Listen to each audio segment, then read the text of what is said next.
Bismillahirrahmanirrahim. Assalamualaikum warahmatullahi wabarakatuh. Selamat siang Ibu Atikotul Fitriya selaku dosen dan teman-teman semua yang berbahagia. Puji syukur kita haturkan kepada Allah Subhanahu wa taala dan tak lupa pula sholawat serta salam selalu tercurah kepada Nabi Muhammad SAW. Sebelumnya izin memperkenalkan diri. Hari ini kami dari kelompok 5 terdiri dari Putri Sepia Zahra dengan akhir NIM 093, Maulina Nurhoyrunisa dengan akhir NIM 106, kemudian ada Salwa Salsabila dengan akhir NIM 113, dan yang terakhir Siti Nurhayati dengan akhir NIM 114. Pada kesempatan kali ini, kelompok kami akan memaparkan materi tentang kesusastraan Indonesia pasca kemerdekaan. Materi yang pertama ada sastra Indonesia periode 1945 sampai 1961. Selepas Indonesia merdeka, banyak perubahan yang terjadi dalam berbagai bidang, termasuk budaya. Perubahan tersebut tidak terjadi secara tiba-tiba pada saat setelah proklamasi. Selama masa pendudukan Jepang, sudah terjadi tanda-tanda perubahan yang diperlihatkan beberapa sastrawan, tetapi tidak segera muncul ke permukaan karena tekanan oleh kekuasaan Jepang. Proklamasi kemerdekaan menciptakan suasana jiwa dan penciptaan bebas dan merdeka yang sebelumnya terkekang. Berkat kebebasan tersebut, berbagai pemikiran dan penciptaan karya sastra kembali marak. Hal ini ditandai dengan munculnya berbagai penerbitan seperti Pancaraya, Panji Masyarakat, Genta, Basis, Pembangunan, Siasat, Nusantra, Gema Suasana, Mimbar, Pujangga Baru, dan Seniman. Di antara penerbitan tersebut, yang paling menonjol adalah Siasat dengan lampiran kebudayaannya, yaitu Gelanggang. Siasat adalah mingguan yang diterbitkan oleh Sujatmoko dan Rosihan Anwar. Gelanggang Seniman Merdeka. Nama Chairil Anwar mulai dikenal di kalangan seniman pada tahun 1943. Ia dikenal sebagai penyair muda yang memperkenalkan gagasan baru dalam puisi. Karena sifatnya yang individual dan bercorak ke barat, ia banyak mengejek seniman-seniman di kantor pusat kebudayaan pada zaman Jepang. Chairil Anwar lahir di Medan, Sumatera Utara pada 26 Juli 1922. Sejak kecil, ia sudah menampakkan diri sebagai siswa yang cerdas dan berbakat menulis serta menguasai 3 bahasa asing, yaitu Belanda, Inggris, dan Jerman secara aktif. Dan kelak, penguasaannya terhadap 3 bahasa asing itulah yang mengantarkan Chairil Anwar pada karya-karya sastrawan dunia sebagai referensi yang berhasil disadur dan diterjemahkan.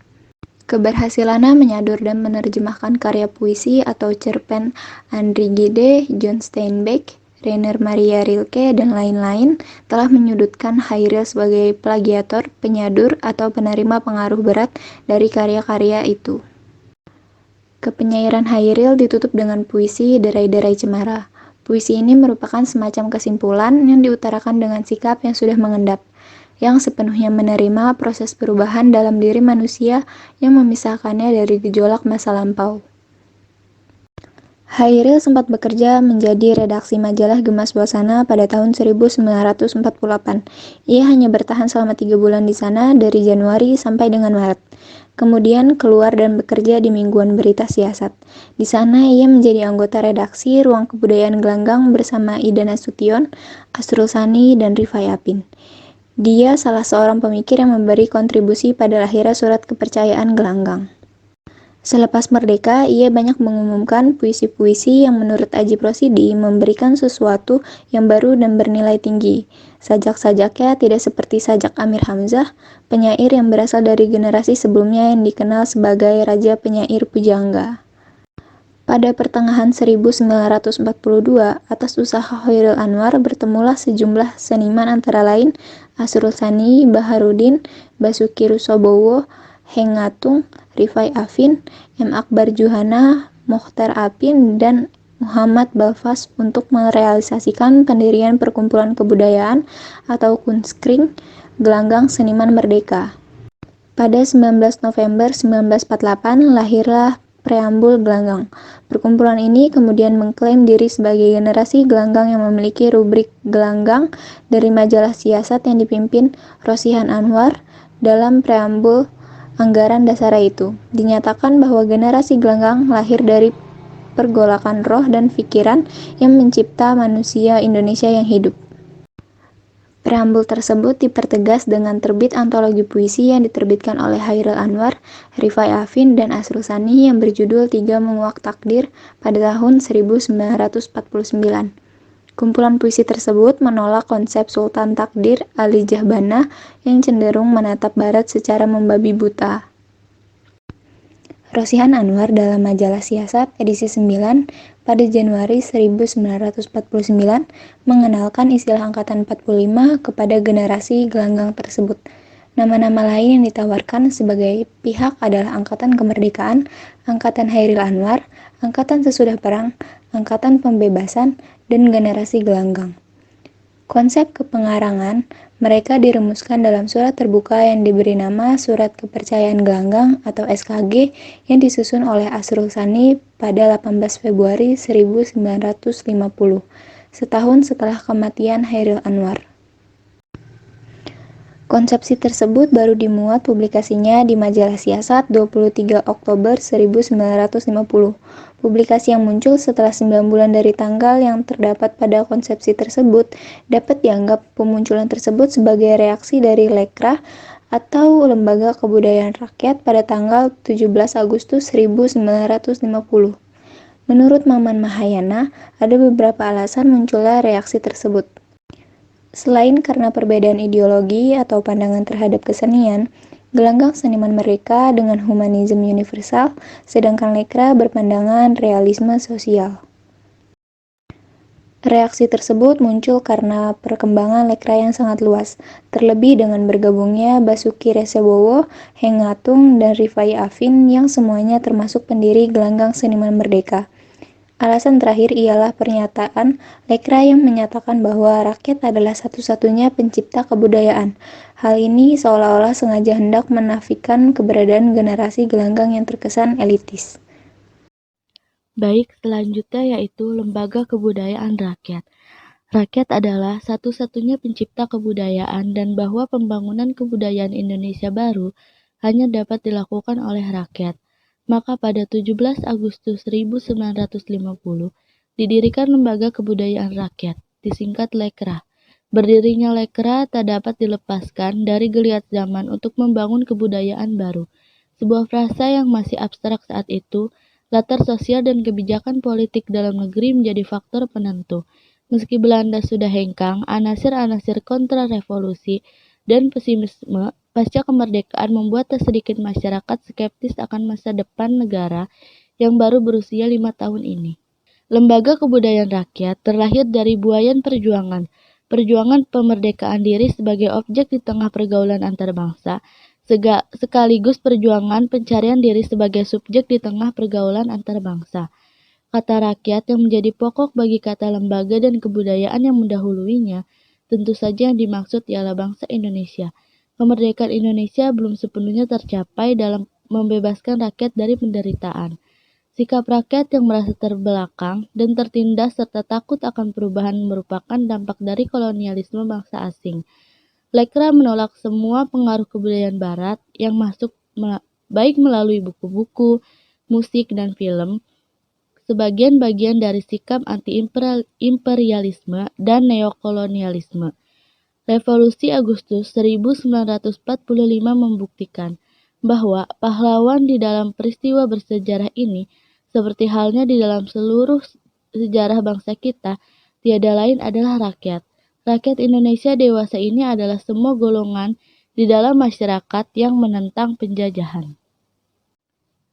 Selanjutnya, Lekra bekerja khusus di lapangan kebudayaan dan untuk masa ini, terutama di lapangan kesenian dan ilmu. Lekra menghimpun tenaga dan kegiatan seniman-seniman, sarjana-sarjana, pekerja-pekerja kebudayaan lainnya. Lekra membantah pendapat bahwa kesenian dan ilmu bisa terlepas dari masyarakat. Lekra mengajak pekerja-pekerja kebudayaan untuk dengan sadar mengabdikan daya cipta, bakat, serta keahlian mereka guna kemajuan Indonesia, kemerdekaan Indonesia, dan pembaruan Indonesia. Lekra tidak hanya menyambut setiap sesuatu yang baru. Lekra memberikan bantuan yang aktif untuk memenangkan setiap yang baru maju. Lekra membantu aktif perombakan sisa-sisa kebudayaan, penjajahan yang mewariskan kebodohan, rasa rendah, serta watak lemah pada bangsa kita. Selanjutnya, Lekra menerima dengan kritis peninggalan-peninggalan nenek moyang kita, mempelajari saksama segala-gala segi peninggalan-peninggalan itu, seperti halnya mempelajari dengan saksama pula hasil-hasil ciptaan klasik maupun baru, dari maupun bangsa lain yang manapun. Dengan ini berusaha meneruskan secara kreatif tradisi agung dari sejarah dan bangsa kita, menuju penciptaan kebudayaan yang nasional dan ilmiah. Lekra menganjurkan kepada anggota-anggotanya dan pekerja kebudayaan di luar Lekra untuk secara dalam mempelajari kenyataan, mempelajari kebenaran yang hakiki dari kehidupan dan untuk bersikap setia kepada kenyataan dan kebenaran. Lekra menganjur untuk mempelajari dan memahami pertentangan-pertentangan yang berlaku di dalam masyarakat maupun di dalam hati manusia, mempelajari dan memahami gerak perkembangannya serta hari depannya. Lekra menganjurkan pemahaman yang tepat, yang maju, dan menganjurkan hal itu baik cara kerja di lapangan ilmu maupun untuk penciptaan di lapangan kesenian. Di lapangan kesenian, Lekra mendorong inisiatif, mendorong kebenaran, dan selama ia mengusahakan keindahan artistik yang setinggi-tingginya. Singkatnya, dengan menolak sifat anti kemanusiaan dan antisosial dari kebudayaan bukan rakyat, dengan menolak perkosaan terhadap kebenaran dan terhadap nilai-nilai keindahan, Lekra bekerja untuk membantu pembentukan manusia baru yang memiliki segala kemampuan untuk memajukan dirinya dalam perkembangan kepribadian yang bersegi banyak dan harmonis. Selanjutnya, di dalam kegiatan Lekra menggunakan cara saling bantu, saling kritik, dan diskusi-diskusi persaudaraan bahwa secara tegas berpihak pada rakyat dan mengabdi kepada rakyat adalah satu-satunya jalan bagi seniman-seniman, sarjana-sarjana, maupun pekerja-pekerja kebudayaan lainnya untuk mencapai hasil yang tahan uji dan tahan waktu. Lekra mengulurkan tangan kepada organisasi-organisasi kebudayaan yang lain dari aliran atau keyakinan apapun untuk bekerja sama dengan pengabdian ini. Dalam pandangan Lekra, penganut aliran realisme sosialis, kebudayaan bukan saja tak dapat dipisahkan dari politik, melainkan kebudayaan merupakan bagian dari politik. Dengan demikian, sastra juga merupakan bagian dari politik. Baik, yang terakhir yaitu pandangan ini menempatkan sastra hanya sebagai alat politik. Sastra harus menerapkan paham Marxisme-Leninisme termasuk di dalam teori dan kritik sastra. Paham realisme sosialis ini memang pernah diterapkan dalam beberapa karya sastra Indonesia. Malahan dia nanti yang berbau anti-muslim. Seperti dalam karya Utoy Tatan Sontani, Si Kampeng, dan dalam karya Pramudia Ananta Toer, Si Manis Bergigi Emas, yang menggambarkan para kiai dan haji sebagai tokoh penghisap rakyat. Lekra bertujuan menghimpun tenaga dan kegiatan para penulis, seniman, dan pelaku kebudayaan lainnya, serta berkeyakinan bahwa kebudayaan dan seni tidak bisa dipisahkan dari rakyat. Setelah G30 SPKI meletus, Lekra dibubarkan berdasarkan ketetapan MPRS nomor 25 MPRS 1966 tentang pelarangan ajaran komunisme, Leninisme, dan pembubaran organisasi PKI beserta organisasi masanya. Krisis sastra. Pada periode 1953 sampai 1961, wafatnya Chairil Anwar membawa dampak besar bagi para sahabat sastrawan lainnya. Gelanggang seni merdeka juga mulai kehilangan vitalitasnya. Asrul Sani dan Rifai Apin yang dianggap mampu melanjutkan kepeloporan Chairil juga sudah sangat jarang menulis sajak atau hasil sastra lainnya. Kemudian, pada tubuh pemerintahan juga muncul kejenuhan sehingga bibit-bibit korupsi dan manipulasi mulai menjamur dan merusak masyarakat. Karena hal itulah muncul anggapan krisis sastra. Sultan Takdir Alis Jabana dalam majalah Pujangga Baru Januari 1951 mensinyalir adanya kebuntuan dalam masyarakat dan kebudayaan. Masyarakat dan kebudayaan kita dalam arti yang paling luas terancam dari dua pihak, yaitu karena orang tua maunya kembali pada zaman lampau. Sedangkan yang muda maunya mengambil alih segala teori ekonomi, politik, dan kesenian dari Eropa dan Amerika. Bulan April 1952 di Jakarta diselenggarakan simposium tentang kesulitan-kesulitan zaman peralihan sekarang dengan beberapa pembicara. Dalam simposium itu dilontarkan istilah krisis akhlak, krisis ekonomi, dan sebagainya. Kemudian tahun 1953 di Amsterdam kembali diselenggarakan simposium tentang kesusastraan Indonesia dengan pembicara antara lain Asrul Sani, Sultan Takdir Alis Jabana, dan Profesor Dr. Weltham. Disinilah untuk pertama kali dibicarakan tentang impasse atau kemacetan dan krisis sastra Indonesia sebagai akibat dari gagalnya revolusi Indonesia. Tetapi persoalan tentang krisis baru menjadi bahan pembicaraan yang ramai ketika terbit majalah Konfrontasi pada pertengahan tahun 1954. Nomor pertama majalah ini membuat esai karangan Sujatmoko yang berjudul Mengapa Konfrontasi. Dalam karangan ini secara tandas dikatakan oleh penulisnya bahwa sastra penulisnya sedang mengalami krisis. Dalam esainya Sujatmoko yang berjudul Mengapa Konfrontasi, ia berkesimpulan bahwa sastra Indonesia sedang mengalami krisis sebagai akibat dari krisis kepemimpinan politik. Ia mengatakan bahwa sastra Indonesia mengalami krisis karena yang ditulis hanya cerpen-cerpen kecil yang berlingkar sekitar psikologisme perorangan semata-mata, sedangkan roman-roman atau karya besar tidak ada. Esai Sujatmoko di atas banyak mendapat reaksi dari para sastrawan seperti Nugroho Noto Susanto, S.M. Ardan, dan Bojong Saleh, yang secara langsung disertai bukti-bukti yang sukar untuk dibantah, menolak penamaan krisis sastra. Menurut mereka, sastra Indonesia hidup dengan subur, demikian pula menurut H.B. Jasin. Pada tulisan yang berjudul Situasi 1954 yang ditunjukkan kepada sahabatnya Ramadan KH, Nugroho Noto Susanto mencoba mencari latar belakang timbulnya penamaan impasse sastra Indonesia atau krisis sastra Indonesia, yang bagi dia tidak lebih dari sebuah mitos belaka. Dan kemudian Nugroho mengemukakan 3 kemungkinan. Yang pertama, mungkin mitos ini terlahir dari pesimis umum.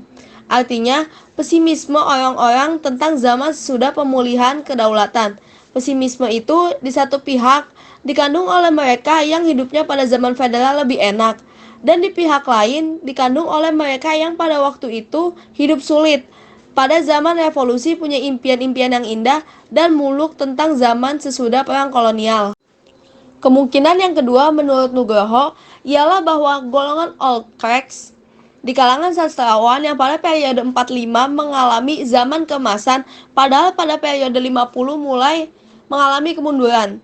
Berpegangan erat pada masa silam yang indah itu dengan mengagung-agungkan zaman gemilangnya dan menjelek-jelekan zaman sekarang, di mana munculnya banyak tokoh-tokoh baru yang dinilai publik lebih eksis daripada mereka. Kemungkinan ketiga ialah bahwa sastrawan 45 sangat berorientasi ke sastra Belanda. Di negeri Belanda sendiri, sehabis Perang Dunia Kedua, kesusastraan mengalami banyak kelesuan karena matinya pemimpin-pemimpin gerakan pembaharuan. Maka Angkatan Sastrawan Indonesia yang mensejajarkan dirinya dengan Angkatan Marsmanshausen sekarang juga mau meniru memproklamasikan kelesuan Indonesia. Sedangkan menurut H.B. Jasin, dalam buku Kesusastraan Indonesia Modern, orang mengatakan ada krisis kesusastraan, dan ada orang yang mengatakan tidak ada krisis kesusastraan. Manakah yang benar? Bahwa ada orang yang mengatakan kedua pendapat itu tentulah masing-masing ada benarnya. Orang tidak akan mengatakan sesuatu yang tidak dilihatnya ada, atau yang menurut anggapannya tak ada. Dan adanya kebenaran pada kedua pihak yang bertentangan itu terlihat pula dari bukti-bukti yang masing-masing bisa dikemukakan. Jadi, dengan pidato saya ini tidak bermaksud mendesakkan suatu pendapat atau pandangan lain yang sudah diketahui lebih dulu. Tentu banyak pula sudut-sudutnya yang tidak terlihat orang seperti saya melihatnya, dan berdebat-debatan tentang ini. Begitu tidak menarik. Majalah kisah. Karena adanya keterbatasan ruang, maka majalah hanya memuat sajak, cerpen, dan karangan-karangan lain yang tidak begitu panjang. Keadaan inilah yang menyebabkan lahirnya istilah sastra majalah. Istilah ini dikenalkan oleh Nugroho Noto Susanto di dalam tulisannya. Di antaranya, majalah yang muncul pada waktu itu adalah majalah Kisah. Majalah ini menjadi penting karena merupakan majalah sastra yang mengutamakan cerpen. Majalah ini diterbitkan oleh Sujati S.A. dengan redaksi M. Balfas, Idrus, dan H.B. Jasin. Majalah ini menciptakan pengarang muda, pembahasan cerita pendek, sajak, dan esai. Pada tahun 1955, majalah ini menerbitkan 13 buah cerita yang dianggap terbaik dengan judul kisah 13 Cerita Indonesia yang juga diterbitkan dalam edisi bahasa Belanda. Majalah ini bertahan mulai dari Juli 1953 hingga Maret 1957. Penyebab berhentinya karena majalah ini tidak dapat bersaing secara komersial dengan bacaan-bacaan yang menjamur saat itu. Meski dalam usia yang relatif singkat telah melahirkan banyak pengarang, diantaranya Nugroho Noto Susanto dengan menerbitkan cerpen Hujan, Kepagian, Kisah Tiga Kota, dan Rasa Sayange. A. Nafis yang melahirkan kumpulan cerpen Robohnya Surai Kami, Hujan Panas, dan novel Kemarau. Trisno Juwono dengan karya cerpen Di Medan Perang, novel Bulan Madu. Iwan Simatupang dengan novel Ziarah dan Kering. Toha Mokhtar dengan karya novel Pulang, Daerah Tabertuan, dan Karena Kau. Ada juga penyair yang berkembang dalam majalah ini yaitu Subagio Sastrowardoyo dengan kumpulan puisinya Simponi dan cerpen Kejantanan di Sumbing, Toto Sudarto Bahtiar dengan kumpulan puisinya Suara dan Etsa, W.S. Rendra dengan kumpulan sajaknya 4 kumpulan sajak, sajak-sajak sepatu tua. Setelah berhenti beberapa tahun, beberapa pengarang mencoba menghidupkan kembali majalah kisah dengan nama baru, yaitu Sastra pada Mei 1961. H.B. Jasin sebagai ketua dibantu oleh D.S. Mulyanto dan M. Balfas sebagai anggota redaksi. Sama seperti majalah kisah, sastra juga lebih banyak memuat cerpen dibanding puisi, kritik, dan esai. Penulis yang mengisi majalah cerpen ini adalah B. Soeharto, Bu. Raswanto, A. Bastari Asmin, Kamal Hamzah, Ras Siregan, dan lainnya. Penyair yang karyanya sering muncul di majalah ini adalah Isma Sawitri, Gunawan Muhammad, Poppy Hutagalung, dan lainnya. Sedangkan yang mengisi kritik dan esai sastra adalah Arif Budiman, Virga Gelam, Salim Said, dan beberapa orang lainnya. Tetapi karena situasi politik yang tidak menguntungkan pada akhir Maret 1964, majalah tersebut menghentikan penerbitannya. Baik, demikianlah. Pisau diasah buat bertani, bawa ke ladang naik pedati. Selesai sudah presentasi ini, semoga bisa memberi arti. Kami kelompok 5 memohon maaf yang sebesar-besarnya apabila ada tutur kata maupun tindakan yang kurang berkenan. Dan juga terima kasih banyak kepada teman-teman semua yang telah menyimak video presentasi kami ini. Wassalamualaikum warahmatullahi wabarakatuh.